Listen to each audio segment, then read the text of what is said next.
Bismillahirrahmanirrahim. Assalamualaikum warahmatullahi wabarakatuh.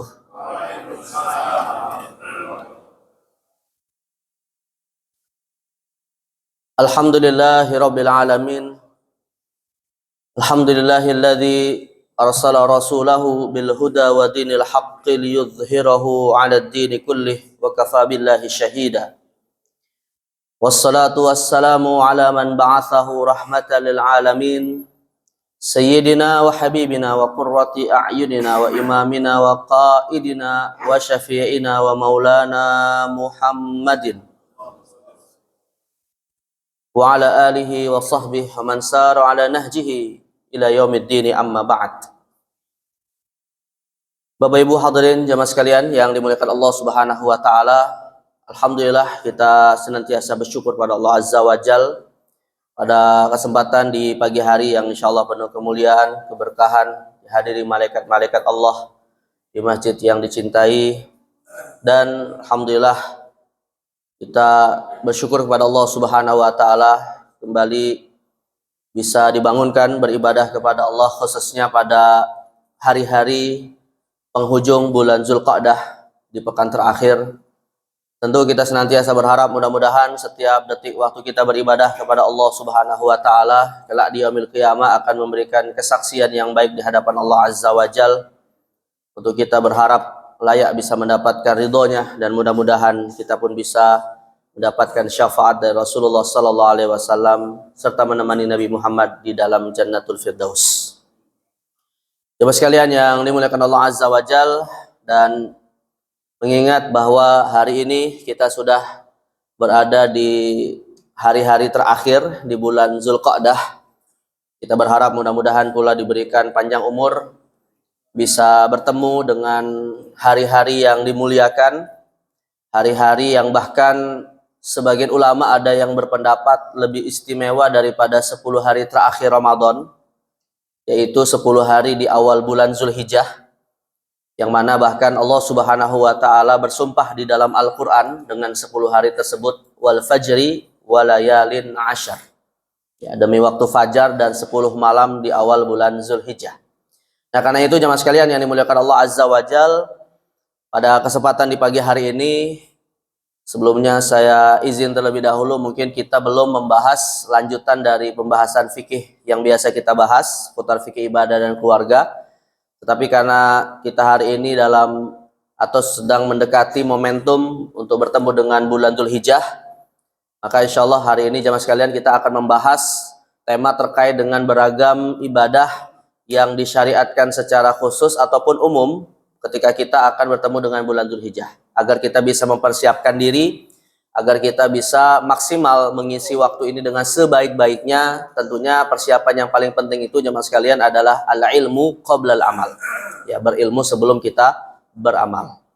Nah, karena itu sekali lagi kita hari ini akan membahas tema tentang apa saja amalan-amalan ya yang disyariatkan untuk kita lakukan pada bulan Dzulhijjah ini. Khususnya adalah ibadah yang juga menjadi syiar Allah jemaah sekalian, yang menjadi ibadah yang sangat dianjurkan pada momentum bulan Dzulhijjah, yaitu ibadah kurban yang insya Allah nanti juga akan kita bahas.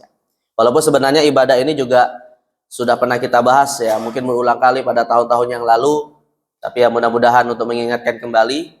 Masih ingat nggak Pak? Tahun-tahun lalu ya. Lupa. Insya Allah masih ingat lah Pak. Udah lupa cara nyembelih Pak. yang biasa nyembelih insya Allah masih ingat lah. Tapi sekali lagi untuk lebih memantapkan persiapan kita, nanti akan kita bahas kembali. Nah jemaah sekalian yang dimuliakan Allah Azza wa Jal, sebelum kita bicara secara detail tentang ibadah kurban atau udhiyah, nah saya ingin menyampaikan dulu secara global Pak, apa saja ibadah-ibadah yang disyariatkan pada bulan Zulhijjah ya. Yang mana sekarang kita tanggal 27 Zulqa'dah, kan berarti tinggal sekitar ya berapa Pak? 3 atau 4 hari lagi ya. Kita tunggu sidang isbat dari pemerintah. Ya, walaupun di kalender sudah diinformasikan hari Jumatnya tanggal 10 Dzulhijjah, ya, tetapi kan bisa aja kemungkinan maju mundur tergantung nanti isbat awal Dzulhijjahnya kapan ya. Nah, kalau kita bicara tentang amalan-amalan di bulan Dzulhijjah ini Pak, khususnya dari tanggal 1 sampai pertengahan Dzulhijjah ya. Yang pertama adalah dari tanggal 1 sampai tanggal ke-7 kita disunnahkan untuk memperbanyak puasa sunnah dengan niat puasa mutlak. Ya, dengan niat puasa mutlak. Sedangkan pada tanggal 8-nya Pak, sebagian ulama ada yang menganjurkan dengan niat puasa khusus, namanya puasa tarwiyah. Ya. Sedangkan pada tanggal 9-nya disunahkan juga kita melaksanakan puasa khusus yang disebut dengan puasa Arafah. Yang kata Nabi SAW, pahalanya adalah tukaffirus sanatal madiyah wal baqiyah, menghapuskan dosa 1 tahun yang lalu dan dosa 1 tahun yang akan datang. Nah ini dari tanggal 1 sampai tanggal 9. Demikian juga jemaah sekalian, di antara yang dianjurkan Pak, dari tanggal 1 Dzulhijjah, yaitu bagi yang berniat ingin berkurban, ya, maka sudah mulai disunnahkan untuk tidak mencukur rambut dan memotong kuku. Ya. Nah itu dari tanggal 1 Dzulhijjah sampai hewan kurbannya dipotong atau disembelih. Nah tapi nanti yang jadi masalah begini Pak, nanti kan kita bahas sebenarnya dalam bab kurban ya, bahwa Nabi SAW menyebutkan hendaknya setiap satu keluarga itu kan minimal menyembelih seekor kambing. Nah pertanyaannya Pak, siapa yang nanti siapa yang nanti terikat hukum dia disunnahkan tidak mencukur rambut dan memotong kuku? Apakah sekeluarganya atau hanya satu orang saja? Nah, nanti insya Allah akan kita bahas dalam masalah patungan kurban. Baik, jadi sekali lagi intinya sunnahnya adalah tidak mencukur rambut, memotong kuku, dan mayoritas ulama berpendapat Pak hukumnya sunnah, bukan wajib, kecuali mazhab Hambali. Ya, artinya tidak mencukur rambut, memotong kuku ini dalam mazhab Hambali wajib, artinya tidak boleh dan hukumnya haram kalau kemudian mencukur. Tapi kalau mayoritas ulama hukumnya mengatakan sunnah saja. Dan tidak ada kaitannya dengan sah atau tidak sahnya kurban. Ya, jadi kalau ada orang Pak sudah niat untuk nyembelih hewan kurban atau sudah membeli hewan kurban lalu dia kemudian terpaksa mencukur rambut, memotong kukunya, nggak ada masalah. Itu nggak ada kaitannya dengan sah atau tidak sahnya ibadah kurban dia. Ya. Nah ini tanggal 1 sampai tanggal 9. Nah tanggal 10-nya kita tahu bahwa kita disunnahkan untuk melaksanakan sholat Idul Adha. Dan kemudian setelah sholat kita memulai penyembelihan hewan kurban sampai tanggal 13 Dzulhijjah. Jadi masa penyembelihan hewan kurban itu tanggal 10 sampai tanggal 13 Dzulhijjah yang disebut dengan ayyamun nahri, dan 3 harinya disebut dengan ayyamut tasyrik. Ya. Jadi nyembelihnya 4 hari tapi hari tasyriknya ada 3 hari. Pada 4 hari ini jemaah sekalian, pada 4 hari ini Pak, haram kita berpuasa. Ya, pada 4 hari ini dari tanggal 10 sampai 13 Dzulhijjah haram kita berpuasa. Maka kalau ingin dapat pahala Pak di 4 hari ini, malamnya niat besok aku tidak puasa. Nah iya Pak. Karena yang namanya amal soleh itu tidak selalu wujudnya melakukan sesuatu Pak. Ya, amal soleh itu ada 2, melakukan sesuatu, meninggalkan sesuatu. Dan yang namanya ibadah ya harus ada niat gitu. Jadi maka biar kita dapat pahala nggak puasa, malamnya niat. Nah ini sampai tanggal 13. Tapi yang jadi masalah begini Pak, kan kita tahu ya bahwa disunnahkan puasa Ayyamul Bid. Nah, puasa Ayyamul Bid itu di hari apa dimulainya? 13 kan? Nah, padahal kita haram berpuasa tanggal 13. Nah, maka dalam masalah ini Pak, Al-Imamul Khatib Asy-Syirbini memfatwakan khusus bulan Dzulhijjah, maka puasa Ayyamul Bidnya bergeser 1 hari. Nah, jadi artinya tetap 3 hari, tapi dari tanggal 14, 15, dan 16. Ini khusus di bulan Dzulhijjah. Adapun bulan-bulan yang lain tetap tanggal 13, 14, dan 15. Kecuali bulan Ramadan Pak, nggak ada Ayyamul Bid. Ya, puasa wajib ya, nggak ada Ayyamul Bid. Baik, nah ini amalan dari tanggal 1 sampai tanggal ke-16 Dzulhijjah. Nah sisa waktu yang ada Pak, dari tanggal ke-17 sampai akhir bulan Dzulhijjah, maka di sini kita disunahkan memperbanyak amal soleh yang sifatnya umum. Ya. Memperbanyak sedekah, memperbanyak sholat sunnah, dan tentunya yang paling penting Pak, menjaga ibadah wajib serta meninggalkan perbuatan dosa. Ya, karena setiap amalan wajib ataupun dosa yang dilakukan pada bulan-bulan seperti ini nilainya dilipat gandakan oleh Allah Subhanahu wa taala. Nah, jadi ini sebagian besar amal soleh yang bisa kita lakukan pada bulan Dzulhijjah. Nah baik, jemaah sekalian, bukan Allah Subhanahu wa taala, tentunya ya amalan yang paling utama juga Pak pada bulan Dzulhijjah, ya bagi yang bisa melakukan seperti yang sudah dilakukan oleh atau yang sedang dalam proses ibadah yang dilakukan oleh saudara kita adalah melaksanakan ibadah haji, ya, ibadah haji. Walaupun mereka sudah mulai melakukannya khususnya untuk haji tamattu dan haji qiran dari sejak bulan Syawal. Ya, tapi puncaknya adalah nanti pada tanggal 9, 10. Sebenarnya puncaknya sih cuma 2 hari, Pak, 9 dan 10 gitu ya. Yang rukun-rukunnya di 2 hari ini. Tapi sisanya hukumnya adalah wajib, yaitu mabit di Mina sampai tawaf wada dan akhirnya kemudian bersiap untuk pulang ke negeri masing-masing.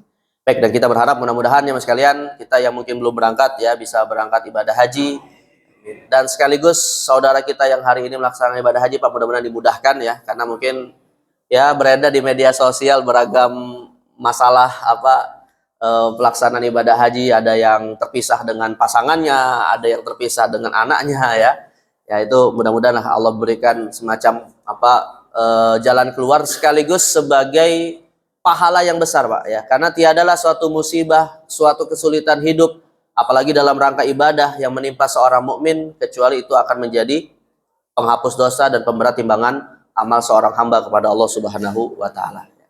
Baik, nah sekarang kita akan bahas jemaah sekalian secara khusus tentang ibadah kurban atau udhiyah. Yang kita mana hari ini tidak melaksanakan ibadah haji, Pak, maka ya kalau bisa kita melaksanakan ibadah yang juga tidak kalah besar pahalanya, yaitu ibadah kurban, yang memang ini disunnahkan, Pak, atau diperintahkan dalam konteks mereka yang tidak berangkat haji. Karena bagi mereka yang berangkat haji, Pak, malah tidak disyariatkan untuk menyembelih hewan kurban. Ya, mereka biar fokus dengan ibadah hajinya. Ya. Nah, tapi kalau untuk yang tidak berangkat haji, maka dianjurkan untuk mensyiarkan bulan Dzulhijjah dengan melaksanakan ibadah kurban seperti Allah katakan di dalam Al-Qur'an, wal budna ja'alnaha lakum min sya'airillah. Dan kami jadikan dari hewan-hewan ternak itu syiar-syiar Allah Subhanahu wa taala. Makanya yang namanya ibadah kurban itu, Pak, salah satu ciri khasnya adalah nyembelihnya dalam kondisi terbuka. Dilihatkan kepada banyak masyarakat, disiarkan ya. Jadi kalau misalnya nyembelih hewan kurbannya diam-diam di rumah, Pak, biar dagingnya dia sendiri yang makan. Perlu curiga, Pak. Ya sebenarnya sih sah-sah aja, Pak, ibadah kurbannya gitu ya, tapi tidak mensyiarkan syiar Allah Subhanahu wa taala. Namun bisa jadi ibadah kurbannya tidak sah, Pak, karena salah satu syarat ibadah kurban itu sebagian daging kurbannya harus disedekahkan ke fakir miskin.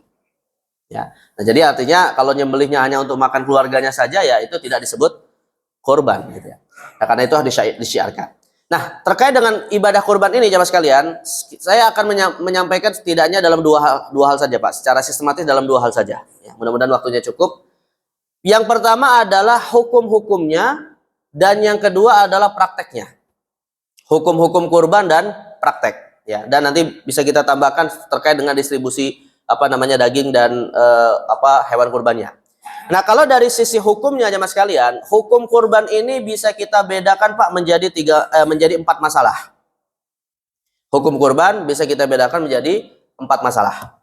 Masalah yang pertama adalah apa hukum asal dari melaksanakan ibadah kurban. Ya. Hukum asal itu artinya begini, Pak. Sebenarnya ibadah kurban itu hukumnya apakah wajib atau sunnah? Dalam arti jika ada seseorang yang mampu menyembelih hewan kurban, tapi dia tidak melakukannya, apakah berdosa? Ya, kalau bagi yang tidak mampu mah nggak ada masalah, Pak, ya. Ini pertanyaannya adalah bagi yang mampu, tapi dia tidak menunaikannya, apakah dia kemudian bisa menyebabkan dosa bagi orang tersebut. Nah, maka dalam hal ini jemaah sekalian, para ulama kita, Pak, berbeda pendapat terkait dengan penafsiran atas perintah kurban di dalam Al-Qur'an, yaitu surat Al-Kautsar ayat 2. Fasholli li rabbika wanhar. Ya, dan salatlah untuk Tuhanmu serta sembelihlah kurbanmu. Jadi Allah Subhanahu wa taala dalam ayat ini memberikan perintah, Pak, wanhar, berkurbanlah atau sembelihlah kurban.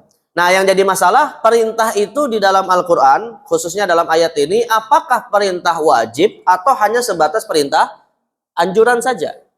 Ya, karena rupanya kita dapati, Pak, tidak semua perintah dalam Al-Qur'an itu otomatis wajib. Ya, ada perintah yang hukumnya memang wajib, seperti aqimus shalah wa atuz zakah, dirikanlah salat, tunaikan zakat. Ada juga perintah yang hukumnya sebatas sunnah saja, Pak. Misalnya Allah memerintahkan wa kulu washrabu hatta yatabayyana lakumul khaytul abyadu minal khaytil aswadi minal fajri. Makanlah, minumlah di malam hari, di malam Ramadan sebelum datangnya waktu fajar. Ya, maksudnya makan minum untuk sahur dan yang lain-lain sebelum masuk waktu fajar untuk kita berpuasa. Apa hukumnya Pak makan sahur? Sunnah kan? Nah, maka dalam hal ini tidak semua perintah dalam Al-Quran adalah wajib. Ya, tentunya nanti untuk bisa menganalisa Pak apakah perintahnya itu wajib atau sunnah, kita harus mengembalikan kepada dalil yang lain. Artinya dalil fasholli li rabbika wanhar itu masih bersifat apa istilahnya, masih bersifat multitafsir. Ya, bisa dia perintahnya wajib, bisa perintahnya sunnah. Nah, maka dalam masalah ini Pak, ulama kita terpecah menjadi dua mazhab. Mazhab yang pertama, mayoritas ulama dari mazhab Maliki, Syafi'i, dan Hambali berpendapat bahwa perintah dalam surah Al-Kautsar ini Pak, hukumnya adalah perintah sunnah saja. Ya, dan sunnahnya bukan sunnah biasa tapi sunnah muakkad. Ya, kenapa dia sunnah muakkad Pak? Atau kenapa dia hukumnya sunnah? Karena Nabi SAW tidak mewajibkan. Nabi SAW bersabda, "Idza dakhalal ashru wa arada ahadukum an yudhhi fala yamassa min sya'rihi wala min basyarihi syai'an." Jika seseorang sudah memasuki 10 hari di awal bulan Zulhijjah dan ada yang ingin berkurban, maka jangan dia cukur rambut dan potong kukunya. Berarti lihat redaksi hadisnya Pak. Dan ada yang ingin berkurban. Maka kalau tidak ingin berkurban boleh nggak? Ya boleh aja. Nah, ini mengisyaratkan bahwa hukum kurban tidak wajib. Ya. Tapi dia sunnahnya naik Pak menjadi muakkad. Karena Nabi SAW sepanjang hidupnya Pak, dari sejak disyariatkannya kurban pada tahun kedua Hijriyah sampai beliau wafat tidak pernah tidak berkurban sepanjang tahun. Ya, maka karena kenapa? Sebab ibadah kurban bagi diri Nabi hukumnya adalah wajib.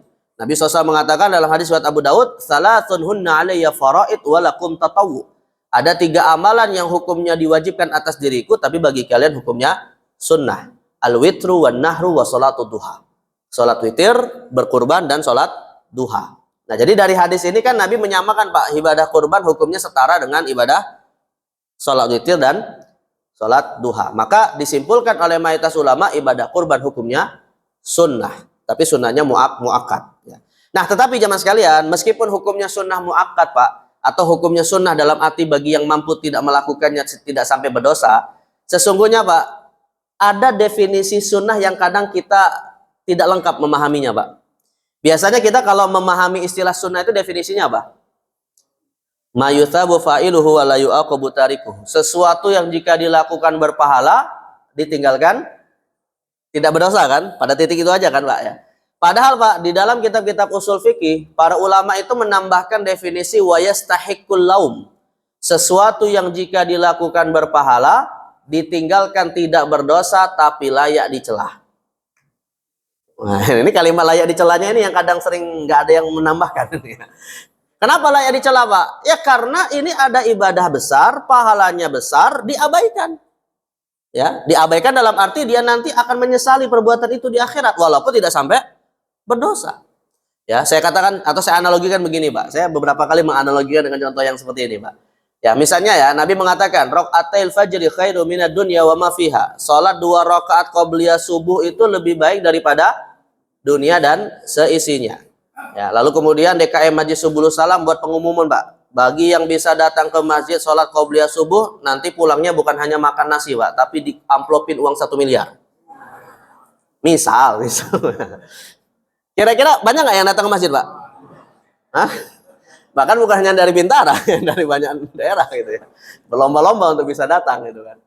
Tapi rupanya Pak, ada orang tinggalnya dekat Masjid Subulus Salam, dia dalam kondisi fakir, miskin, banyak hutang, sombong lagi ya. Udah miskin sombong gitu kan. Nah, kenapa? Dia tahu informasi itu Pak, tapi kemudian dia mengatakan apa? Saya nggak mau, saya nggak perlu gitu. Padahal dia miskin dan banyak hutang. Nah, maka orang yang ini tadi tahu Pak bahwa dia bisa dapat solusi dengan uang 1 miliar itu untuk bayar hutangnya, tapi dia tidak mau mengambilnya. Ya, dosa nggak orang ini nggak datang ke masjid? Hah? Nggak dosa Pak, tapi layak nggak dicela? Layak nggak dicela? Layak dicela ya. Kita katakan apa? Oh bodoh kamu, ini ada kesempatan dapat uang kok malah nggak mau gitu kan? Artinya kita cela Pak orang ini, walaupun tidak sampai berdosa. Nah begitulah yang terjadi nanti di hari kiamat jemaah sekalian. Ya, karena nanti di hari kiamat itu Pak, kita nggak akan ditanya sama Allah, kenapa kamu nggak sholat duha, kenapa kamu nggak kurban? Karena hukumnya apa? Sunnah kan? Tapi amalan-amalan sunnah ini Pak akan kita cari-cari. ketika rupanya banyak sekali ibadah wajib kita yang bermasalah.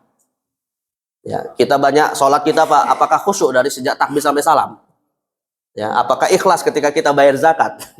Apakah ketika kita puasa bisa menjaga lisan 100%? Nah, kan banyak hal-hal yang membuat ibadah wajib kita nggak sempurna kan? Maka ujung-ujungnya bagaimana cara menyempurnakan ibadah wajib kita?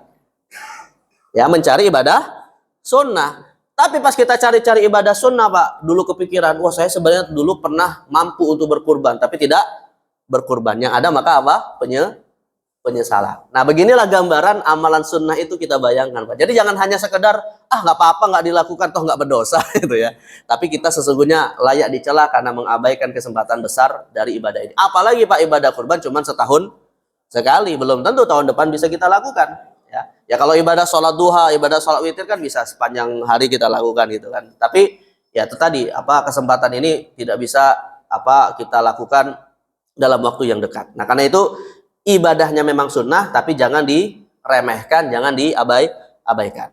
Nah, tapi kalau mazhab yang kedua, Pak, mazhab kedua mengatakan hukum kurban itu wajib, yaitu mazhab Hanafi.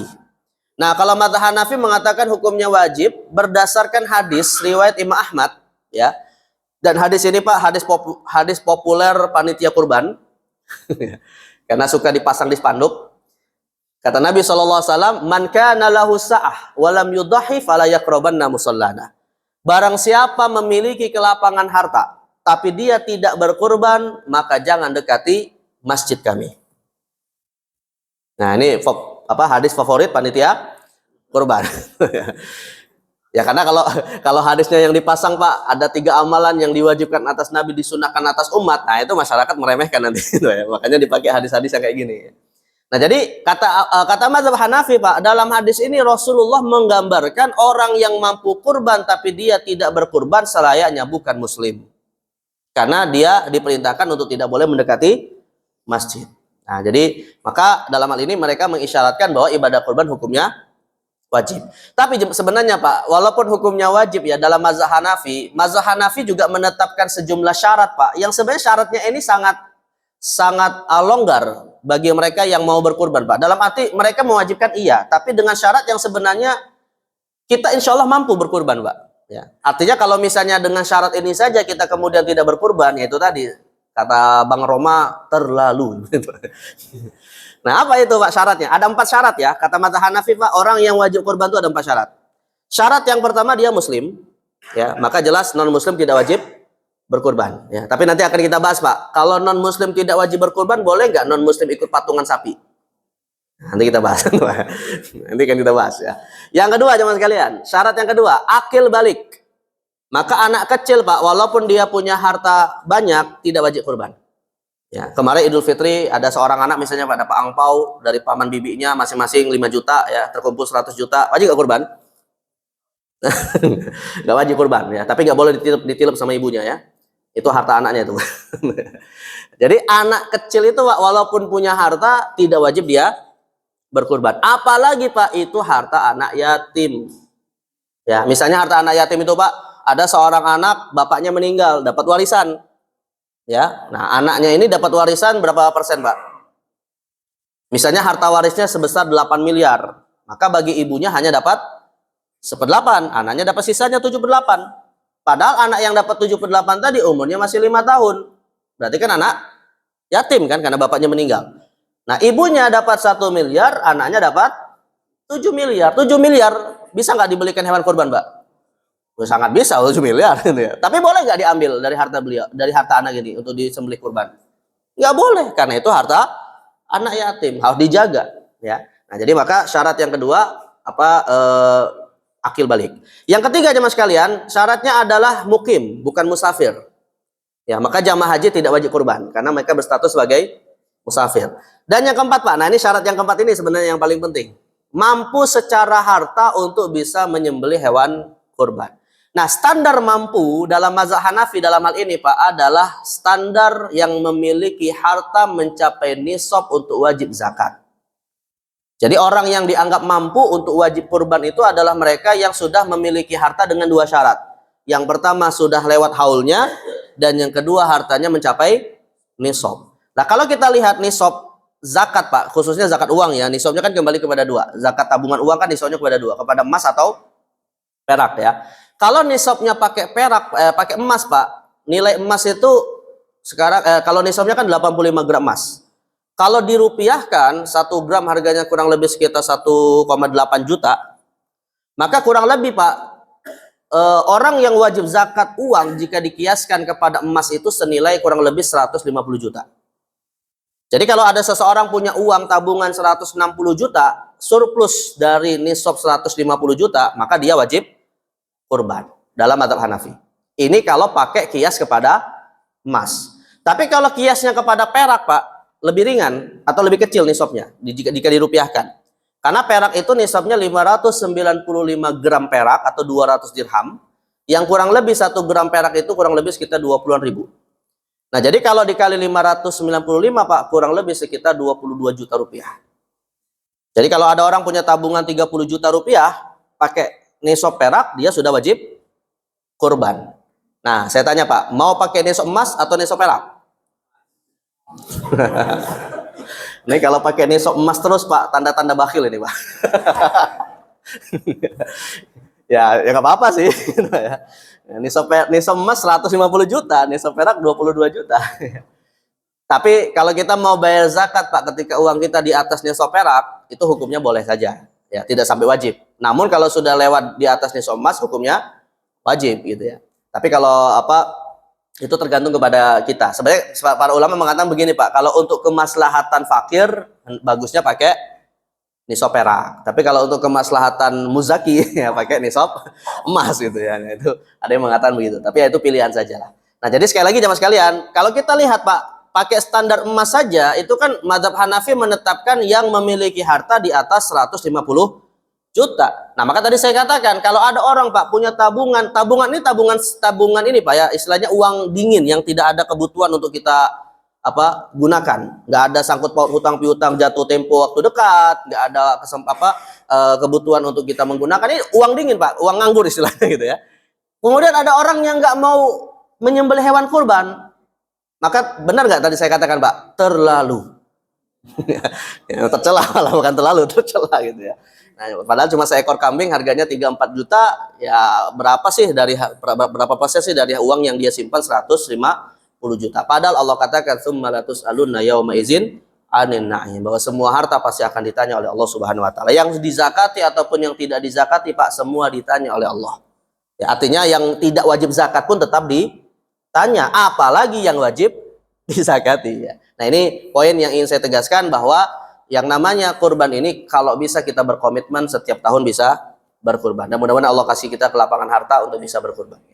Baik, ini masalah yang pertama Pak. Masalah yang kedua, tadi kita katakan hukum kurban antara yang diperselisihkan para ulama ya, antara sunnah dan wajib. Yang kedua Pak, para ulama umumnya kemudian berpendapat ada dua kondisi hukum kurban bisa menjadi wajib. Ada dua kondisi Pak, hukum kurban bisa menjadi wajib ya. Kondisi yang pertama, kalau kurbannya itu atas dasar nazar. Orang bernazar Pak, misalnya ya, kalau anaknya lulus ujian untuk masuk sekolah tinggi favorit misalnya, maka dia akan kurban. Nah, maka hukum kurbannya menjadi wajib atas dasar nazar, bukan atas dasar hukum asal kurban ya. Dan yang kedua Pak, ini banyak yang mungkin kita nggak sadar Pak, kurban kita sebenarnya sudah wajib ya, tapi bukan lewat nazar. Namanya disebut kurban ju'lu.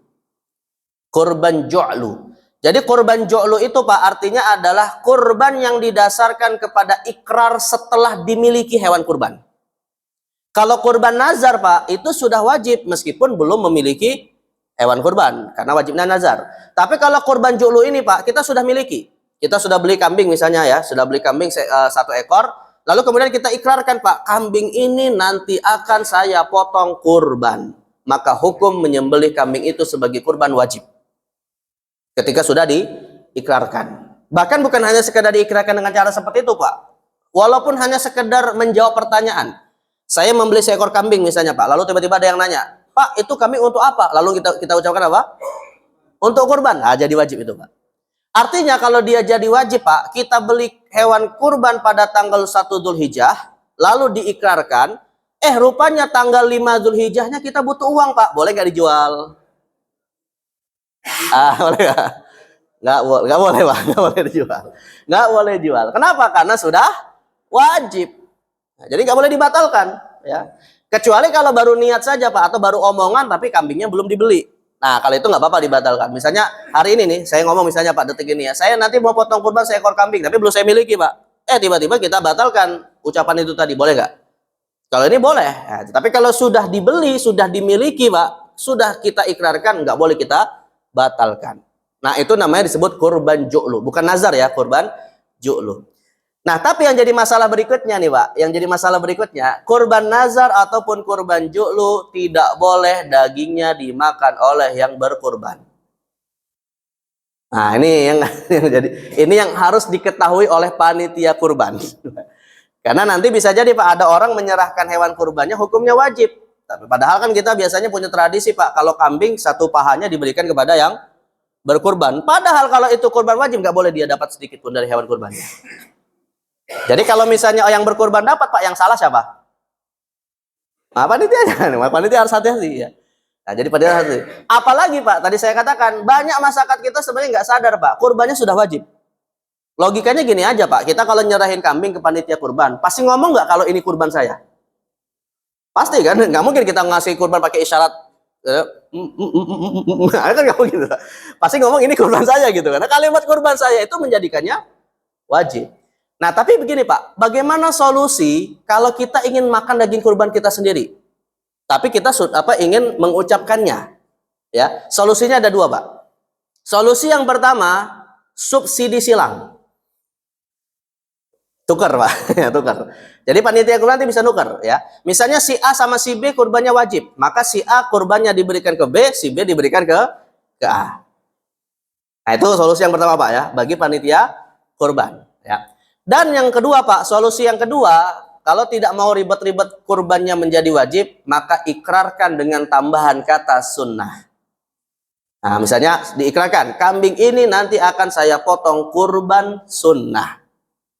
Nah, maka di sini hukumnya menjadi sunnah, tidak wajib. Seandainya kemudian sebelum tanggal 10 Dzulhijjah lagi butuh uang, boleh dijual lagi Pak.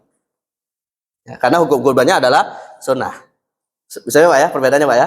Nah, ini curang.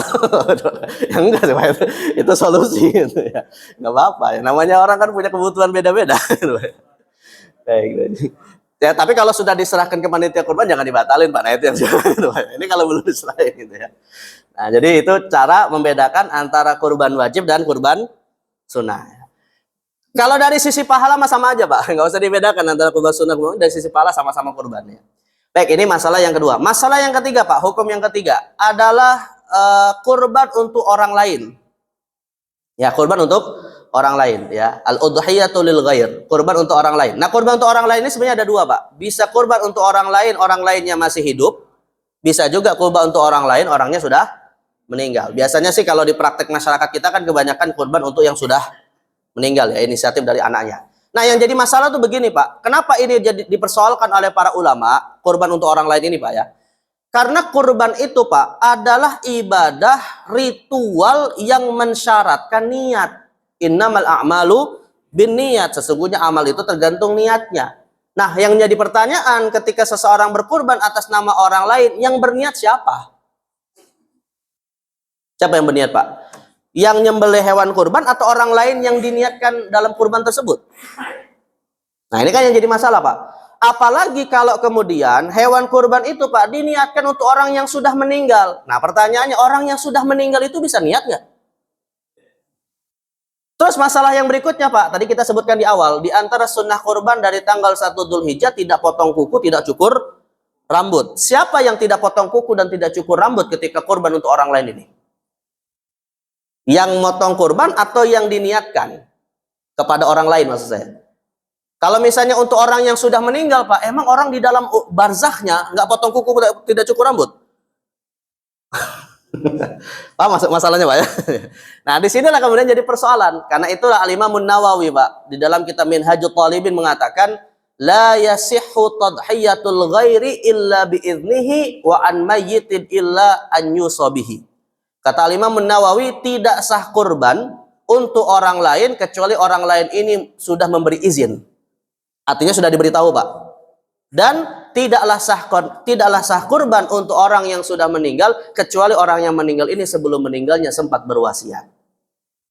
Jadi artinya apa? Kurban untuk orang lain ini, kalau orang lainnya masih hidup, kita informasikan. Karena nanti yang berniat bukan kita yang motong, Pak, tapi dia yang dimaksudkan.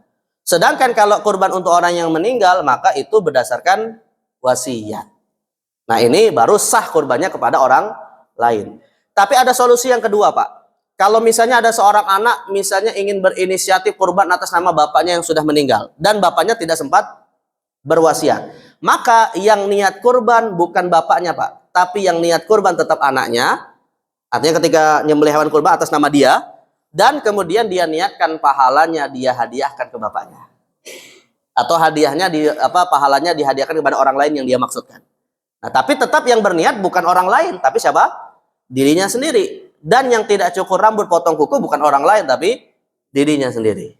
Nah, ini ada dua cara berarti, Pak, ya. Jadi cara yang pertama diberitahukan atau diwasiatkan, dan cara yang kedua tetap yang berkurban tapi pahalanya dia niatkan. Nah, ini untuk kurban atas nama orang lain. Yang keempat, Pak, hukum yang keempat, patungan kurban. Patungan kurban. Nah, kalau untuk hukum patungan kurban, Pak, ada dua persoalan yang tadi sempat salah satunya saya singgung. Kalau ada patungan kurban salah satunya non muslim, ya. Nah, kalau patungan kurban jamaah sekalian, ada dua hewan atau dua kelompok hewan yang berbeda secara hukum patungan kurban, atau dalam bahasa Arab disebut dengan asyirkatu fil udhiyah. Ya, yang pertama adalah unta dan sapi dalam satu kelompok, yang kedua kambing dan domba di kelompok yang lain. Nah, kalau untuk patungan kurban, Pak, yang bisa patungan kurban hanya unta atau sapi saja, yaitu maksimal sampai 7 orang. Ya, seperti kata Jabir, naharnal ba'ir an sab'ah wal baqar an sab'ah.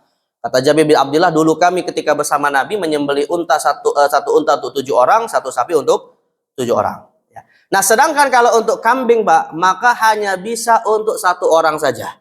Artinya kalau kambing itu hanya bisa 1 orang, Pak, maka tidak bisa patungan. Tapi kalau patungan uangnya, Pak, untuk beli kambing ya silakan saja. Namun nanti yang berniat adalah siapa? 1 orang. Nah, maka yang jadi masalah begini, Pak.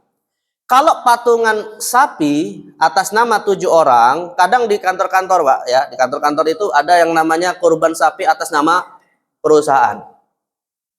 Nah, pertanyaannya, Pak, perusahaan bisa niat nggak? Nah, itu masalah juga gitu ya. Dan yang kedua, Pak, kalau misalnya kurban sapi atas nama semua karyawan, karyawannya ada berapa orang? Biasanya lebih dari 7 orang gitu kan. Artinya dia lebih daripada batasan maksimal bisa patungan kurban. Nah, maka kalau ada seekor sapi, Pak, dipotong kurban atas nama perusahaan atau karyawannya yang jumlahnya lebih dari 7 orang, boleh nggak? Hah? Nah, jawabannya apa? Boleh, tapi bukan kurban. Jatuhnya dia sedekah, bukan kurban. Nah, bedanya apa, Pak, antara kurban dengan sedekah? Ya, sebenarnya ada nilai plus, nilai minusnya, Pak. Kalau sedekah, sisi plusnya adalah yang memakan daging kurban itu boleh hanya karyawan-karyawan tersebut. Jadi tidak harus keluar diberikan kepada fakir miskin, nggak harus. Karena itu sedekah, bukan kurban. Ya, jadi boleh misalnya makan-makan untuk siapa? Mereka-mereka saja. Tapi jatuhnya sebagai sedekah.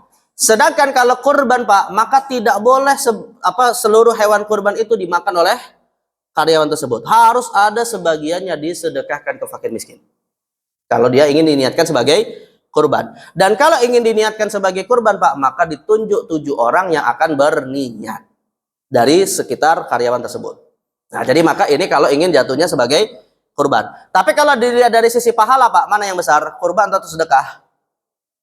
Nah, jelas adalah kurban ya. Jadi dari sisi pahala kurban lebih utama, tapi dari sisi fleksibilitas maka sedekah lebih mudah. Ya, sama kayak gini, Pak, kalau saya tanya, mana yang afdol, Pak? Beli kambing 4 juta untuk kurban atau sedekah uang 4 juta ke fakir miskin? Mana yang afdol? Tergantung momen waktunya. Tergantung waktunya. Ya kalau memang pas lagi Dzulhijjah ya afdolnya adalah kurban gitu ya. Tapi kalau momennya lain ya bisa saja sedekah, tergantung maslahatnya gitu ya.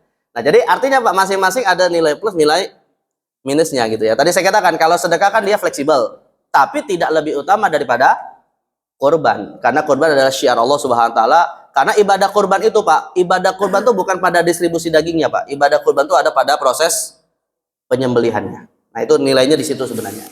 Baik. Nah, ini kalau dari sisi satu ekor sapi. Kalau satu ekor kambing, Pak, tadi saya katakan berapa orang? Satu orang, ya. Jadi kalau lebih dari satu orang, maka tidak sah sebagai kurban seekor kambing. Nah, tapi yang jadi masalah, Pak, hadis yang tadi saya sempat singgung, ala kulli ahli baitin fi kulli am udhiyah. Hendaknya satu keluarga itu menyembelih seekor kambing. Nah, ini yang jadi masalah nih, Pak. Apa yang dimaksud satu keluarga menyembelih seekor kambing? Padahal yang namanya keluarga itu, Pak, jumlahnya berapa orang minimal? Minimal, Pak. Dua ke atas. Ya, namanya keluarga itu pasti orangnya jumlahnya minimal 2 ke atas, Pak. Nggak mungkin 1 orang.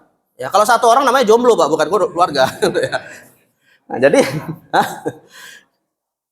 jadi yang jadi masalah, Pak, ketika Nabi mengatakan seekor kambing itu satu keluarga dan jumlahnya lebih daripada 1 orang, 2 dan seterusnya. Ini kan bertentangan dengan kaidah satu kambing hanya 1 orang. Nah, maka jawabannya, Pak, cara bagaimana mengkompromikannya kata para ulama fikih, maksud dari satu keluarga itu adalah sunnah kifayah.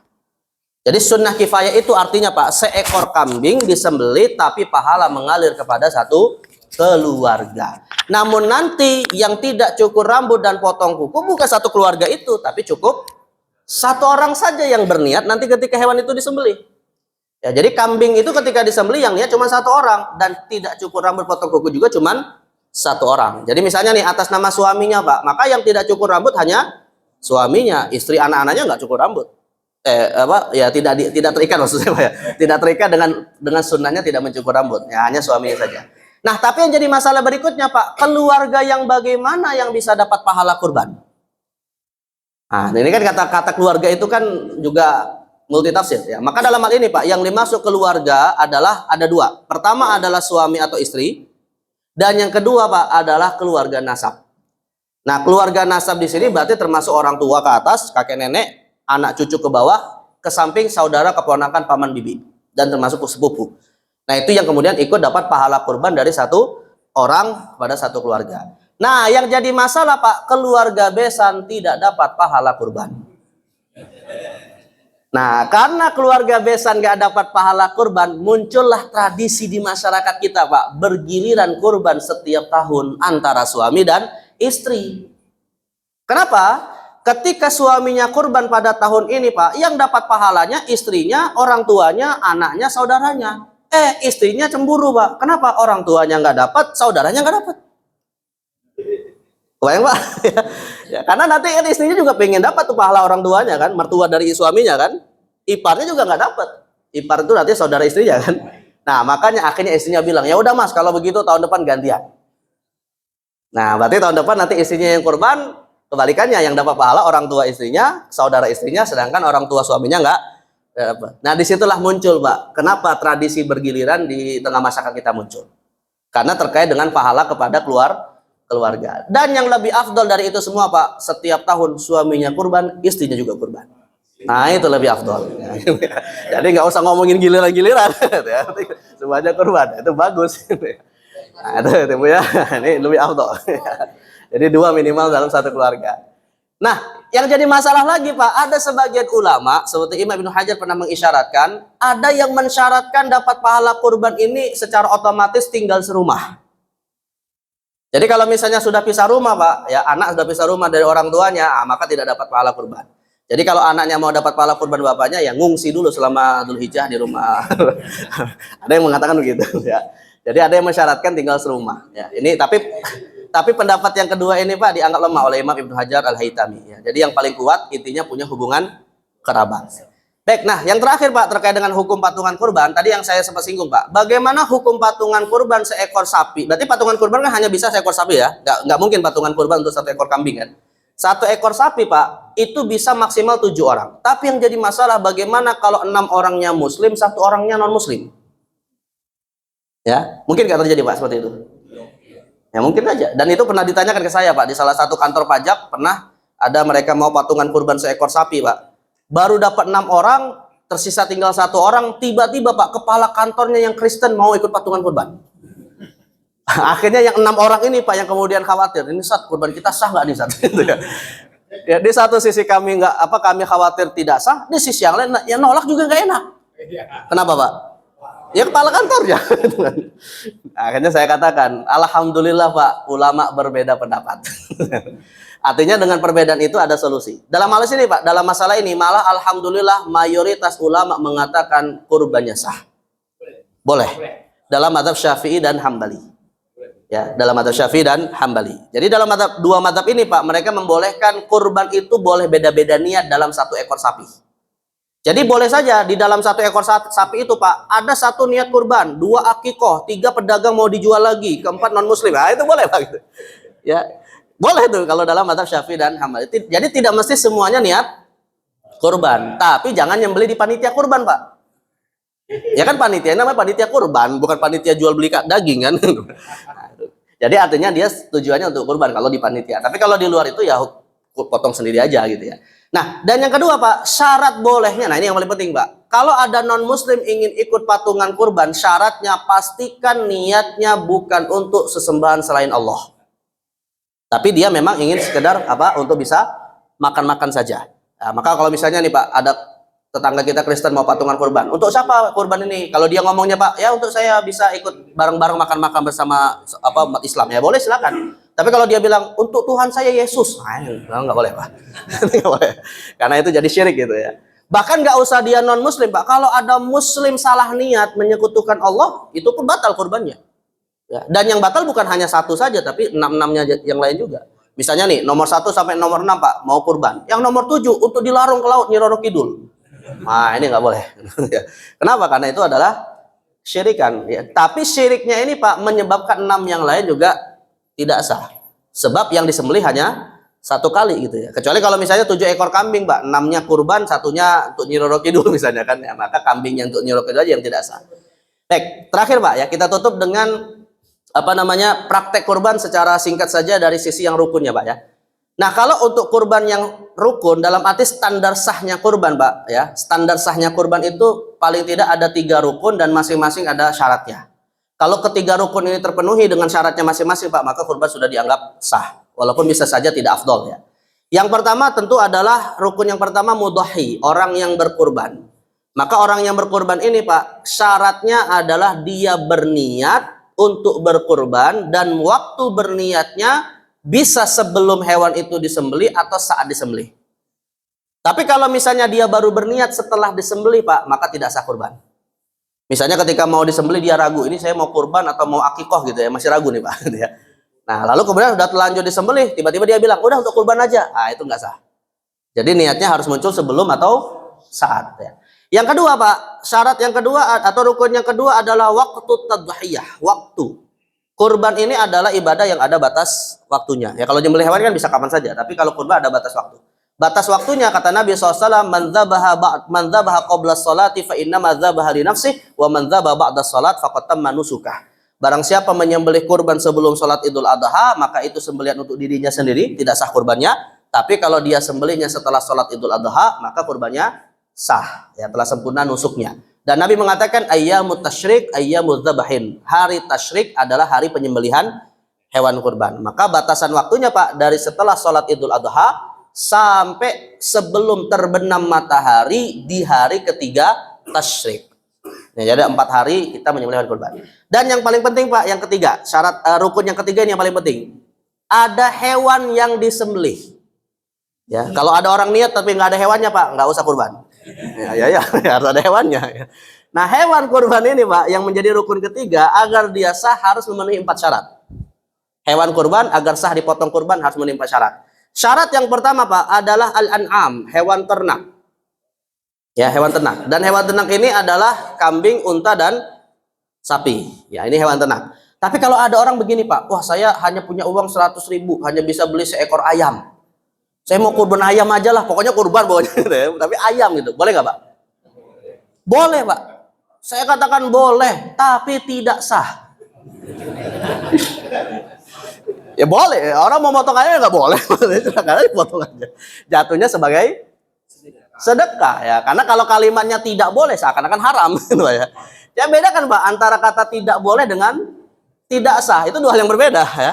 Jadi boleh tapi tidak sah. Tapi kalau misalnya gini Pak, saya mau potong hewan ternak tapi babi. Nah kalau ini boleh nggak? Nah ini nggak boleh Pak. Nah kalau babi nggak boleh, nggak sah ya. Jadi ada tiga Pak, boleh dan sah, sapi, unta, dan kambing. Yang kedua boleh tidak sah, ayam misalnya. Yang ketiga tidak boleh tidak sah, itu babi misalnya. Nah itu harus dibedain ya, antara tidak boleh tidak sah itu dua hal yang berbeda. Yang kedua Pak, syarat yang kedua adalah hewan ini sudah masuk umur, sudah cukup umur. La tadbahu illa musinnah, kata Nabi. Jangan menyembelih hewan kurban yang dia belum musinnah. Musinnah di sini maksudnya kalau untuk unta umurnya sudah 5 tahun masuk ke 6, kalau sapi umurnya 2 tahun masuk ke 3, kalau kambing umurnya 1 tahun masuk ke 2, kalau domba umurnya 6 bulan masuk ke 7 bulan. Minimal itu ya, minimal. Nah, maka kalau ada orang Pak nyembelih hewan kurban berupa kambing balibul. Apa kambing balibul Pak? Nah, bawah 5 bulan itu ya. Kambingnya masih 4-3 bulan. Boleh nggak? Boleh Pak, tapi tidak sah. Boleh tapi tidak sah. Artinya sembelih-sembelih aja untuk dimakan, sedekah itu, tapi tidak sah sebagai kurban. Yang ketiga Pak, syarat ketiga adalah hewan kurban itu tidak cacat. Dan standar yang tidak cacat itu adalah kata Imam Nawawi, tidak cacat yang bisa merusak kualitas daging. Ya, apakah pincang atau matanya buta ya atau terlalu kurus ya. Nah, itu maka kalau hewan-hewan seperti ini Pak, misalnya gini Pak, kita sudah membeli hewan kurban, lalu kemudian hewan kurban ini tadi diseruduk hewan yang lain hingga pincang misalnya Pak. Ya. Nah, maka kan sudah terlanjur nih kita beli nih Pak, tapi dia kemudian pincang. Boleh nggak kita sembelih tanggal 10? Boleh, tapi tidak sah. Boleh tapi tidak sah. Nah yang jadi masalah begini Pak, kalau kambingnya tadi diikrarkan sebagai kambing sunnah, maka disembelih boleh tapi tidak sah, namun tidak wajib diganti. Yang jadi masalah kalau kemudian diikrarkan menjadi kurban wajib. Kalau itu menjadi kurban wajib Pak, tiba-tiba catat sebelum dipotong, maka wajib diganti. Dan kalau kemudian wajib diganti nggak punya uang, ditunggu sampai punya uang diqodho. Maka disitulah nanti ada kondisi di mana seseorang mengkodok kurbannya. Nah, kodok kurban tidak mesti sampai tanggal 13 Zulhijjah. Bisa saja di akhir bulan Zulhijjah, bisa saja di bulan Muharram ya kalau dia ingin mengkodok. Ya, tapi nanti nggak usah cari panitia kurban Pak, karena panitia kurban udah bubar. Ya potong sendiri maksudnya ya sebagai kodok kambing yang tadi cacat. Dan yang terakhir Pak, ini yang paling penting Pak. Yang terakhir ya saya tutup di sini. Yang terakhir adalah syarat hewan kurban ini agar sah dipotong kurban milik yang berkurban, bukan hasil curian. Ya jelas ya, kalau hasil curian ya masalah ya. Tapi yang jadi masalah begini Pak, bagaimana kalau ada orang Pak sudah terlalu terobsesi ingin potong kurban, ya akhirnya kalap Pak. Kalap dalam arti wah itu tetangganya ada kambing nganggur, wah dah dicuri aja Pak. Dia curi. Lalu kemudian dia niat dipotong kurban, sah nggak kurbannya? Boleh nggak? Nggak, kalau ini nggak boleh Pak, ini nggak boleh. Ini nggak boleh. Ya ini nggak boleh, hasil curian kok boleh gimana sih Pak? Ini nggak boleh. Nah, kalau ini tidak boleh, tidak sah. Ya karena emang kalau misalnya kita katakan boleh Pak, orang pada mencuri semua nanti Pak. Ini nggak boleh. Jadi di satu sisi hukumnya tidak boleh. Ya karena itu curian, di sisi yang lain sah nggak? Tidak sah juga. Nah tapi pertanyaan yang ketiga Pak, kalau sudah terlanjur dipotong halal nggak dimakan dagingnya? Nah kalau ini tergantung. Tergantung artinya gini Pak, kalau yang makan dagingnya adalah yang mencuri haram. Tapi kalau kemudian yang mencuri ini tadi Pak, lalu dia sedekah ke fakir miskin menerimanya halal. Artinya fakir miskin kan nggak tahu kalau itu hasil curian kan, maka halal bagi orang fakir miskin tadi. Nah, apalagi kemudian yang diberi itu Pak rupanya yang dicuri, halal tuh Pak. Dia nggak tahu kalau itu curian dia, kambing dia yang dicuri gitu kan, halal. Nah kalau si yang mencuri tadi ingin halal dimakan Pak, dia datangi yang punya kambing, minta maaf, dia ngaku salah. Nah kalau kemudian dia sudah ngaku salah, dimaafkan atau diminta pergantiannya, barulah daging tadi halal dia makan. Nah, jadi ini jadi artinya Pak dalam kaidah dikatakan niat baik tidak menghalalkan suatu perantara. Jadi yang namanya niat baik juga harus dilakukan dengan cara yang baik ya. Baik jemaah sekalian, bukan Allah SWT mungkin yang bisa saya sampaikan ya, karena sudah masuk waktu syuruk ya, makan lebih mungkin Pak ya. Satu aja Ustaz. Mungkin silakan kalau ada. Satu aja, satu. Ya. Gimana hukumnya kalau kita mendapatkan dari pengorban yang kita duga adalah koruptor, kan mencuri mereka. Ya. Ya. Nah, tapi jangan saling tuduh Pak ya. Nanti panitia kurban malah bukannya masem nih kalau. Begini Pak, sebenarnya koruptor itu kan tidak murni 100% hartanya haramnya. Tapi di dalamnya kan tercampur harta haram dan harta halal. Kok dia kan kerja juga sebenarnya sebagai koruptor. Ya kan koruptor itu kan gini Pak, koruptor itu bukan mencuri sebenarnya kan Pak. Koruptor itu berkhianat terhadap amanah. Ya, dia diberikan amanah untuk mengelola suatu aset harta, tapi dia kemudian menggunakannya untuk sesuatu kepentingan pribadi. Tapi kan di dalamnya dia dapat gaji sebenarnya untuk pekerjaan dia sendiri kan. Nah, jadi artinya di dalam harta koruptor itu Pak ada yang halal, ada yang haram. Nah, kalau kemudian ada orang yang berkurban lalu kemudian dia dikenal sebagai koruptor misalnya Pak, atau misalnya ada kecurigaan pada dia bahwa dia adalah koruptor, ya hukum asalnya hartanya adalah halal sampai terbukti bahwa itu adalah hasil korupsi. Nah, dalam arti kalau hukum asalnya hartanya halal, dia berkurban, kita nggak boleh kemudian bersuudzon. Ya, karena hukum asalnya kan seorang muslim harus berhusnudzon kepada setiap muslim. Ya. Bahkan kalaupun misalnya terbukti Pak bahwa dia adalah seorang koruptor, itu pun tidak bisa menjadikan kurban dia dari harta yang haram. Bisa jadi dia kemudian menggunakan harta yang halal. Artinya gini Pak, ada koruptor yang sadar Pak. Maksudnya gini, dia sadar korupsi Pak, tapi kalau ibadah pakai harta halal Pak, ada nggak kayak gitu Pak? Hah? Nggak ada namanya. Jadi nggak semua orang korupsi itu pasti uangnya dipakai untuk ibadah gitu ya. Bisa jadi dia milah-milah, ini uang korupsi saya, ini uang non korupsi saya. Nah, yang nggak korupsi dikurban. Gitu. Dan itu terjadi di masa Rasulullah Pak. Orang-orang Arab jahiliyah Pak. Orang-orang Arab jahiliyah ketika Nabi berumur 35 tahun kan itu Ka'bah hancur. Ya, karena atau direnovasi kan Ka'bah saat itu Pak. Akhirnya mereka kemudian kongsi, ngumpulin uang untuk bisa bangun Ka'bah. Disebutkan dalam banyak riwayat bahwa orang-orang Arab jahiliyah Pak hanya menggunakan sumber harta yang halal, bukan hasil zina, bukan hasil korupsi, bukan hasil rentenir gitu kan. Mereka gunakan harta yang halal. Padahal mereka orang Arab jahiliyah yang musyrik gitu ya. Untuk bangun Ka'bah masih milih-milih harta yang baik. Nah, maka begitu juga orang yang kalau ingin kurban bisa jadi dia punya kesadaran Pak. Saya tahu ini uang saya hasil korupsi, tapi ya namanya kurban janganlah pakai uang itu gitu ya. Dia cari harta yang halal. Nah, maka hukum asalnya yang kayak gini kita harus berhusnudzon bahwa itu sumbernya benar. Ya begitu Pak. Terakhir Ustaz, jika hewan korban sebelum dikorban meninggal, itu hukumnya gimana Ustaz? Hukumnya pertama Pak, innalillahi wa inna ilaihi raji'un.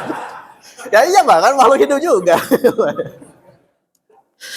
Ya, jadi sudah mati sebelum dipotong korban. Pertama begini Pak. Kembali kepada yang tadi saya sebutkan di awal, ikrarnya kurban wajib atau kurban sunnah. Kalau itu ikrarnya kurban wajib Pak, maka wajib diganti oleh yang berkurban. Tapi kalau itu kurbannya sunnah Pak, lalu kemudian mati sebelum dipotong kurban, ya sudah Pak, itu sudah qadarullah wa masya'afa'al, tinggal dikuburkan dan tadi ucapin innalillah. Tapi nggak usah disolati Pak ya, hewan nggak ada sholat jenazah. Nah, jadi itu tergantung ikrarnya. Nah, tapi yang jadi masalah begini Pak, bagaimana kalau hewan kurban ini tadi matinya di tangan panitia kurban? Nanti. Gimana nih Pak? Ya, dan itu pernah terjadi Pak, pernah ada panitia kurban pernah kasus kayak, tapi bukan karena mereka sengaja ya, kelalaian, karena rupanya pernah juga terjadi gitu. Nah, maka dalam masalah ini Pak, rambu-rambu yang ingin saya tegaskan, pertama nih panitia kurban kalau kemudian ada ya kelalaian ataupun ada suatu takdir yang tidak bisa kita antisipasi, hindari gitu ya. Pertama Pak, harus diantisipasi sebelum itu terjadi untuk melakukan semacam kayak buat MOU, dan kalau terjadi seperti itu dengan berkurban, dengan yang orang yang berkurban itu apa kira-kira solusinya. Nah, ada akad di awal gitu ya, misalnya mediasi atau seperti apa. Dan yang kedua Pak, ini yang paling penting, tidak boleh diganti dari uang kas masjid. Karena panitia kurban jatuhnya bukan pengurus masjid yang boleh menggunakannya untuk yang berkurban. Termasuk bahan dalam hal ini Pak, tidak boleh operasional penyelenggaraan penyembelihan hewan kurban diambil dari kas masjid. Misalnya untuk jasa pejagal misalnya, nggak boleh diambil dari kas masjid. Jadi jasa untuk penyembelihan hewan kurban ini diambil dari harta yang berkurban.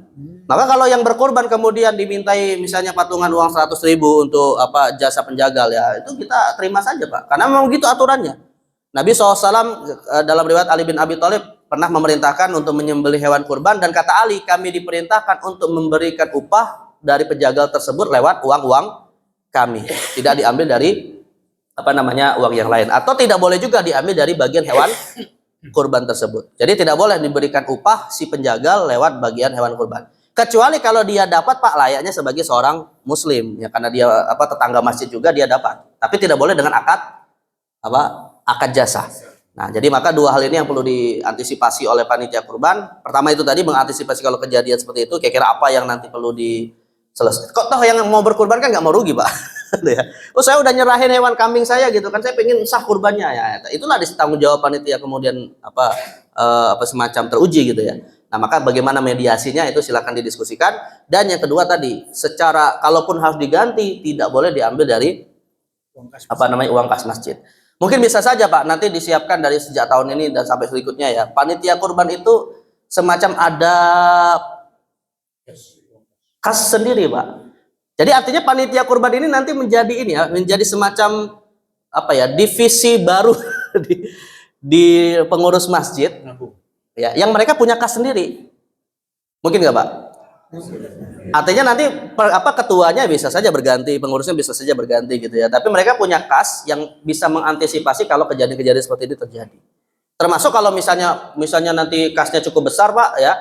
Nah, maka nanti bisa juga kemudian memudahkan para yang berkurban bahwa sisi operasionalnya ditanggung oleh kas panitia. Ya, tapi tidak boleh diambil dari kas masjid. Jadi dia terpisah ya. Secara pengurusannya terpisah. Nah, itu ya. Nah, kalau konsumsi ini jatuhnya kalau itu sebagai sedekah, Pak, bukan bagian dari kegiatan menyembelih hewan kurban ya, karena ya sama seperti misalnya makan-makan seperti ini misalnya Pak, itu nggak ada masalah. Jadi sebenarnya gini aja Pak, kaidahnya gini aja, uang kas masjid itu tadi apakah murni untuk pengurusan kurban atau itu hanya sebatas untuk sebagaimana sedekah kepada sesama umat Islam. Nah, kalau misalnya ada unsur murni memang itu untuk berkurban, jelas itu nggak boleh. Bahkan ada Pak sebagian ustadz yang cukup ketat gitu ya, menggunakan parkiran masjid aja nggak boleh. ya tapi kan itu terlalu berlebihan dalam menurut saya Pak. Yang penting kan bisa menjaga kebersihan dan kesucian dari benda najis gitu ya. Tapi kalau misalnya menggunakan Pak infrastruktur masjid yang memang betul-betul dipakai untuk ibadah, misalnya nih Pak Nah, pakai karpet masjid misalnya gitu, ya itu nggak boleh. Ya, nah itu jadi maka sekali lagi harus dibedakan mana peralatan milik masjid, mana itu kegiatan di luar masjid. Nah, intinya sih harus diantisipasi kejadian-kejadian seperti ini. Ya begitu Pak, kalau misal. Maka tadi saya bilang Pak, solusinya menurut saya bagusnya setiap masjid ini biar tidak muncul persoalan-persoalan kayak gini, membuat semacam satu divisi kayak las lah misalnya Pak. Kan masjid ada las gitu ya, lembaga pengumul zakat gitu kan. Itu terpisah apa gabung sama pengurus masjid? Terpisah kan? Karena nanti antara kas masjid dengan uang zakat masyarakat kan dia dibedakan kan. Nah, maka tidak salah juga kalau dibuat sistem yang tersendiri dari sisi pengurusan panitia kurban. Apalagi ini setiap tahun dan ada unsur uangnya Pak. Dari situlah yang kemudian harus dibedakan. Nah, ini mungkin bisa jadi wacana untuk dibentuk nantinya. Ya, begitu Pak. Atau sudah ada? Nah, jadi biar tadi tidak tercampur secara alokasi dananya. Baik, ya, silakan Bu. Mungkin terakhir ya, silakan. Waalaikumsalam warahmatullahi wabarakatuh.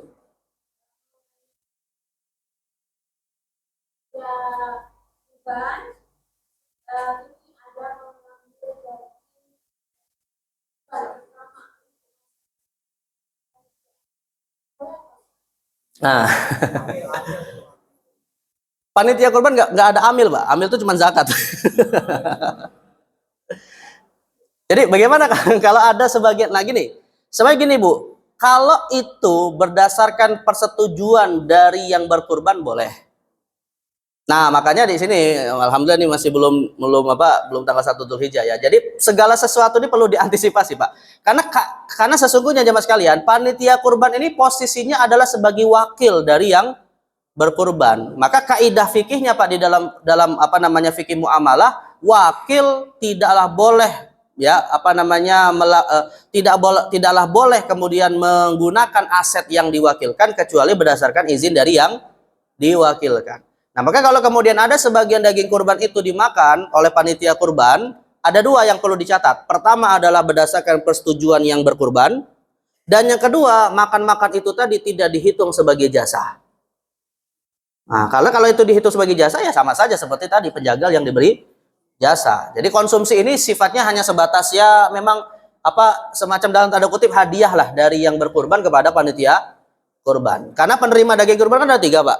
Pertama yang berkurban, kedua hadiah untuk orang yang mampu, dan yang ketiga sedekah untuk orang yang miskin. Nah, maka dari ketiga ini tadi Pak, panitia kurban antara dua sebenarnya, bisa hadiah, bisa sedekah, tergantung kemampuan ekonominya kan. Nah, karena itulah kemudian jika ada yang ingin makan-makan seperti ini, dasarnya hadiah atau sedekah dari yang berkurban, bukan sebagai jasa, dan itu tentu berdasarkan persetujuan yang berkurban. Termasuk saya tambahkan sedikit Pak, kadang ada beberapa unsur hewan kurban yang tidak mau masyarakat menerimanya, atau karena tidak bisa ngolahnya Pak. Misalnya kayak kulit misalnya ya, atau misalnya beberapa jeroan gitu kan, atau misalnya kepalanya misalnya Pak ya. Nah, maka kalau ada yang bisa mengolahnya Pak, ya itu berikan saja sebagai penerima hadiah atau sebagai sedekah. Tapi kalau itu diberikan kepada penjagal Pak, jatuhnya itu sebagai pemberian bukan jasa. Itu juga harus dipastikan akadnya seperti apa. Dan kalau kemudian betul-betul tidak ada yang mau, tapi kebetulan Pak ada penjual mau membelinya. Misalnya warteg Pak, mau beli kulit untuk dibuat kikil misalnya gitu kan. Nah, dia mau beli tuh kulit-kulit tadi, maka bisa itu dijual oleh panitia kurban, tapi hasil penjualannya disedekahkan ke fakir miskin. Bukan masuk kas masjid, apalagi masuk ke kas panitia. Karena itu artinya dalam hal ini Pak, panitia kurban semacam mewakili penjualan hewan kurban untuk fakir miskin. Sebab dari ketiga yang tadi saya sebutkan Pak, yang boleh menjual hanya fakir miskin. Ya, jadi yang berkurban tidak boleh menjual hewan bagian kurbannya, yang dapat sebagai hadiah dari orang yang mampu tidak boleh menjual, tapi boleh menjual siapa? Fakir miskin. Nah, maka fakir miskin yang boleh menjual bisa diwakilkan kepada panitia untuk menjualkan. Dalam arti nanti menjadi milik yang berkurban. Ya, tapi yaitu kembali kepada yang tadi saya sebutkan, tidak semuanya, tidak boleh ada yang masuk menjadi bagian milik masjid atau panitia kurban. Nah, tapi sekali lagi saya tutup lagi Pak. Dari jeroan-jeroan hewan kurban, apakah semuanya halal dimakan? Ada yang pernah nanya Pak ini ya. Boleh nggak makan torpedo? Apa torpedo itu Pak? Hukum asalnya begini Pak. Hukum asalnya ya. Hukum asalnya Pak, semua unsur hewan itu halal dimakan kecuali tiga. Kecuali tiga. Pertama darah, kedua kotoran, ketiga sesuatu yang berpotensi membahayakan. Nah, kalau ketiga kaidah ini tidak berlaku pada salah satu unsur hewan, Pak, maka itu hukum asalnya halal dimakan. Ya, walaupun ini juga kadang kembali kepada tradisi masyarakat, Pak. Ya, karena kalau bagi masyarakat Arab, Pak, mereka itu hanya mau makan dagingnya saja. Jeroannya mereka nggak suka, Pak. Malah di zaman Rasulullah, Pak, Nabi Muhammad itu pernah dicela oleh pamannya Abu Lahab. Bagaimana caranya? Ini satu bentuk celaan yang sangat besar, Pak. Yang bagi orang-orang itu betul-betul tercela sekali. Yaitu membuang jeroan hewan di depan rumahnya. Itu cara mereka mencela Nabi Muhammad. Lah kalau kita enggak Pak, depan rumah kita ada jeroan, alhamdulillah gitu Pak. Kita bukan merasa tercela gitu ya, malah ini diski nomplok gitu. Jadi itu kembali ke budaya masing-masing. Nah kayak gitu. Jadi intinya boleh memakan apa saja kecuali tiga ini tadi. Gitu Bu ya. Jadi boleh silakan panitia makan-makan, namun atas dasar persetujuan dengan yang berkurban. Nah, maka ketika penerimaan hewan ini Pak dibuat aja akad persetujuan itu gitu ya. Ya, begitu Pak. Baik, cukup ya jam 9. Baik, mungkin ini yang bisa saya sampaikan, mudah-mudahan manfaat ya, dan kita bisa bersiap untuk melaksanakan ibadah ini dengan sebaik-baiknya. Dan mudah-mudahan Allah menerima itu semua. Kita tutup dengan doa kafaratul majelis. Subhanakallahumma wabihamdika asyhadu an la ilaha illa anta astaghfiruka wa atubu ilaik. Wassallallahu ala sayyidina Muhammadin nabiyil ummi wa ala alihi wasallam. Wassalamualaikum warahmatullahi wabarakatuh. Sama-sama.